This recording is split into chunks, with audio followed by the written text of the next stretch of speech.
So one thing I've learned is to allow myself to feel emotions.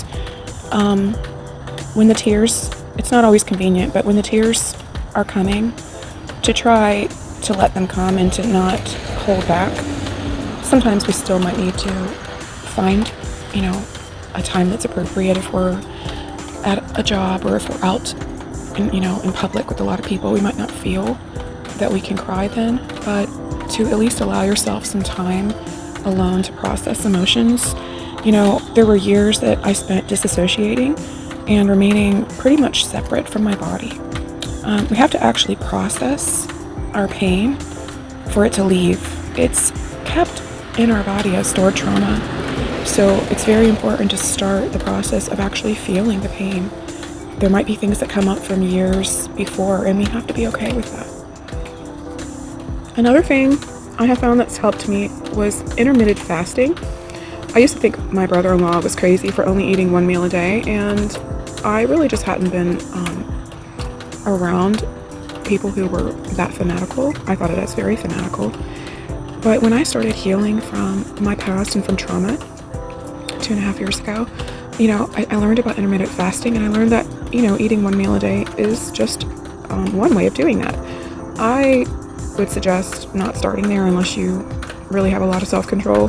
For me, I looked at it more as, okay, I often don't eat breakfast, but maybe not with intentionality, but just being more intentional.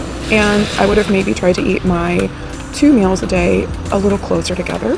And I've always eaten healthy, whole foods in most of my adult life, and just actually making a conscious effort to maybe not do the late midnight snacking. I probably would have been a heavy snacker. So just being mindful of what you're putting in, and honestly, intermittent fasting and the healing from the emotional, stored trauma, that is how I was able to lose, whether it was 80 pounds, it was at least 65 to 80 pounds. Because honestly, I wasn't getting on the scales. I didn't want to face, how much I had actually put on. But I lost a lot of weight. At the time, I was wearing homemade clothing, baggy dresses, and I was going to a cult-like church. And so I can't say that I went from this size to this size exactly, because anybody who wears baggy dresses knows there's a lot of room and a lot of I wore some of the dresses I wore pretty much my whole pregnancy, and it was able to stretch out and then recover after. So sometimes we might not know how many sizes or how much weight we actually lost, but it's a night and day difference. So intermittent fasting for me was certainly a huge part. I would say that I really don't concentrate on that now. The weight came off it came off, and I needed new clothes. I was wearing normal clothes, and I was able to buy clothes at great thrift stores here where I live in the city. And then, time would go on, and it was like, oh wow, these are getting kind of baggy on me. These jeans are I've got at least 2 inches here. I need to maybe get a different size. And that happened to me, I would say about 4 distinct times that I really needed to get new clothes. Thankfully, I have never been the type of person to buy things brand new. I just always shop at thrift stores, so it was a doable change. So now that I have lost a substantial amount of weight, I don't really focus on intermittent fasting near as much. I still kind of have habits that are built into my life that surely are helping me. I just really don't by habit anymore snack, for example. I just don't really go into the kitchen late at night, thinking maybe 11:30 or midnight and just grab a handful of this or grab a handful of that. I just don't do that anymore. So I'm sure that those kind of habits I formed are helping me to continue to just, keep that weight off. I'm not scared in the least bit that it's going to come back. I would have to make lifestyle changes that would be very negative for it to come back, in my opinion.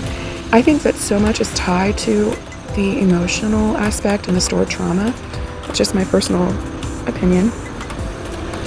Also, the somatic therapy that I mentioned in my other video has been something that, I probably didn't realize I was doing it at first. I probably didn't realize, you're doing this and this is this kind of therapy.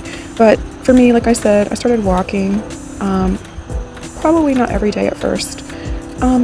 I feel like there's a lot of flexibility. You don't necessarily have to do what someone else is doing.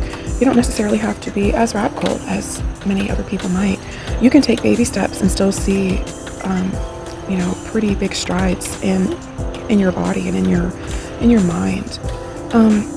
So anything that is new, a new movement, for me it was walking and stretching, caring for the inside and outside of my body, taking time for myself. So I would say feeling is living. I spent a lot of years disassociating from my body. I was in such pain that I just didn't really want to feel the pain, and especially not regularly, because I was in pain for decades. When we're dealing with trauma from our adult life on top of trauma from our childhood, it's overwhelming. So when we're in deep pain, we're just hurting so much, we want to suppress it. And we live on an oppressed lifestyle. We ignore that we are in pain. We put on smiles and we wear a mask and pretend day to day, in and out. We just have this, we even think to ourselves, and we say to other people, we put on a smile. Yeah, we're great. How are you doing? And we make small talk, and we just wear a mask. And honestly, I had to face the fact that I was not being true to what was really my reality.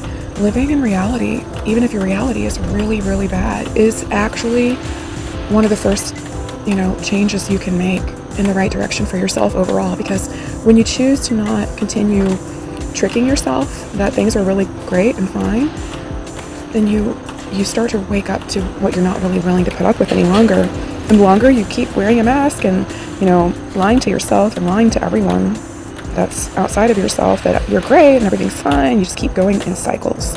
And the cycle has to end for you to really heal. So healing means that we actually examine how we, the real us, really feel. Whether it's that we're lacking, we're hurting, that we're fearful, it's probably some form of all of that. And once we know what's in the cabinet, if you will, we can take inventory of what to keep and what to throw out. Like outdated processed food with no nutritional value or life-giving nutrients. We may have spent years existing on, if you want to say, stale Dorito crumbs. And our soul is desperate for fresh picked blueberries. The difference is real and the difference is felt. And I would just say that that's really how it is. When we're traumatized and living with mask on, we are so desperate for love, for care. And you know what? As someone who doesn't have anyone else to actually love me yet or care for me yet, that love and care I had to give to myself. I had to stop trying to, meet everyone else's needs, that it was not reciprocal. It was definitely a situation of me giving every day. Meanwhile, even being talked to and treated as if I wasn't giving, but I knew I was giving and giving and giving and giving. Meanwhile, I was giving and pouring out from myself, from my hurt and broken self, so much that I was just so depleted that it's no wonder I couldn't keep going on. When I originally left the abuse, I was still a fanatical Christian. It was going against everything I believed, and it was one of the hardest decisions I have ever made. Now, on the other side, coming out of fanatical Christianity, then coming out of Christianity altogether, and I'm not saying everybody has to do that. You might, on your journey, you might be able to hold on to a Christian belief system. My intent is not to tell you what to believe. I'm just sharing what happened for me. But on the other side of healing, just letting all of this, basically let the shit hit the fan, let everything just be what it really is, was just such the right move. It was so much harder to keep pretending. It was hard to let go of the mask and to stop pretending, because things in my reality had to change. But that change, those changes that needed to happen, that were so painful to start, have brought about a new life for me. A new life that isn't even done being created, because I know that I'm not going to continue to not have a social group, not have friends, not have a love interest. Everything is going to just continue to get more thriving, everything's going to continue to get better for me. But even now, as I still don't have the social, aspect built back up, everything that I had before was a lie. So getting on the right, setting out in doing this work is the best decision I ever made. And I was able to uncover the real me. I was able to stop wearing all the masks. A lot of this also was very hand in hand with caring what other people think. I was so oppressed. I was oppressing the real Jennifer because I cared way too much what other people thought. Now, there's still probably a part of me that wants people to like me and, feel some rejection if I'm not invited somewhere or included. But you know what? I'm strong enough that it's okay. They're missing out. If they don't want to be my friend, some of these new social groups I'm in, maybe I am not well received. That's okay. I'm able to handle that. It's really not taking me down because I realize my worth. Realizing my worth, not caring a fuck what other people think any longer is life-changing. Healing my emotional trauma, becoming emotionally stable by caring for myself, by not continuing to put on a facade of how I'm really doing. Now I'm actually doing great. Now the real me without any mask is actually doing great, even though so many things are not where I want them to be, like especially with custody issues and things like that. It's like seeing the reality is just the best. It's the best way. And, I think that we're programmed in our society to wear a mask. No one really wants to see someone walking around kind of like glum. I felt that very much when I was grieving the loss of one of my sons dying, that after maybe just a few weeks, people who even knew that my son had died were somehow expecting me to not still be grieving. They wanted me just to kind of be okay. And I did start feeling that, and I did start, this is, before I healed, I did start putting on a mask honestly, it's just to make the other people feel better. But now, if I had to redo it, I would just allow myself